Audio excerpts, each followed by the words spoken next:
உங்க வீட்டுக்கா? அந்த பொண்ணு சொல்றதும் கரெக்டுன்னு தாங்க தோணுது.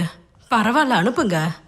பழசெல்லாம் அவனுக்கு ஞாபகம் வரணும்னு தானே நம்மளும் வேண்டிக்கிறோம். இங்க பாருங்க, இப்ப எனக்கு எதுவும் ஞாபகம் வரலனா எதுவும் நஷ்டம் இல்லைல்ல.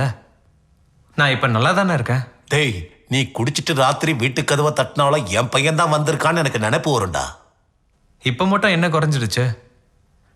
நான் உங்களை அப்பான்னு தானே கூப்பிடுறேன். உனக்கு புரியலடா சந்து. நீயா கூப்பிடுறது வேற, நாங்க சொல்லி கூப்பிடுறது வேற. உனக்கு பழைய ஞாபகம் வந்தாலும் உனக்கு நாங்க இருக்கோம். ஆனா உனக்கு ஞாபகமே வரலன்னா அவங்களுக்கு லைஃபே இல்லடா.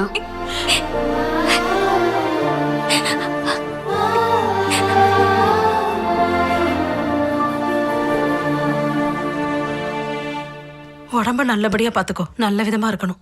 டேய், என்னடா இது?